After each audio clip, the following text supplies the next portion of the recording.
drag Joe over the finish line. That's one of the narratives that make you an enemy of the state. The Democrats have no appetite for fighting jihadists, the Chinese, or the drug cartels.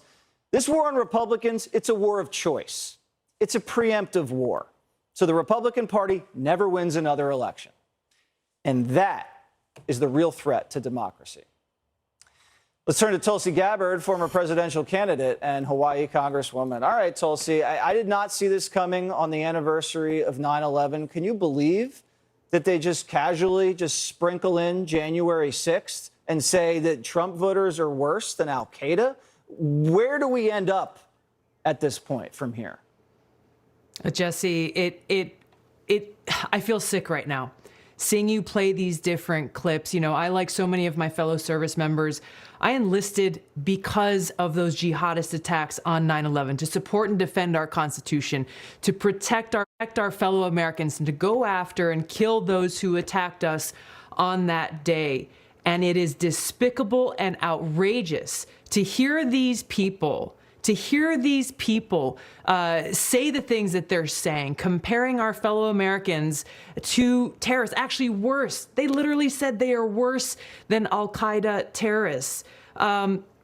This just shows how far they are willing to go, pushing our country to the brink of civil war, demonizing, targeting our fellow Americans as worse than al-Qaeda terrorists, all to hold on to their power. That's all they care about.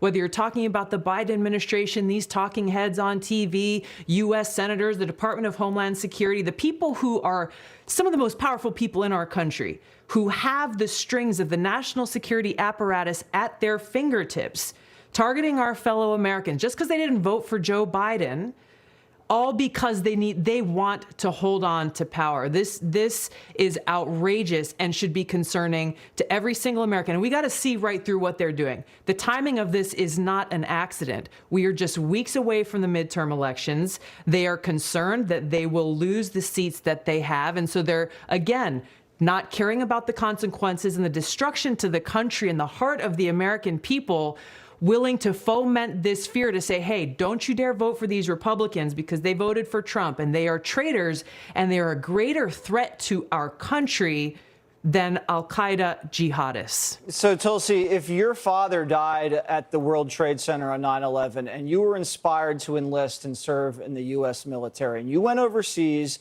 and you killed a lot of bad guys and kept this country safe, and if you come back to this country and you think the FBI helped Joe Biden get elected, the Democrats are saying you're worse than the al-Qaeda terrorists that you went overseas and defended our country from. Is there any way they can pull back from this?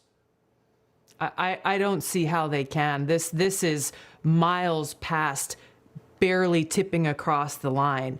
You know, there is one thing, Jesse, I want to tell you. I do agree with them on. There is a domestic threat to our democracy, and it is a very serious one, but it is not in the hands of a few powerless Americans who are pissed off and frustrated that our government is failing us. It is the threat coming from some of the most powerful people in our government, some of the people that I've talked about in the Biden administration, the national security state apparatus that's being weaponized against our fellow Americans, again, because they voted against the president or because they disagree with his policies, willing to sacrifice our country and our Constitution and our democracy so they can hold on to power. We need to be clear-eyed about this and not allow it to happen. We can't fall for it.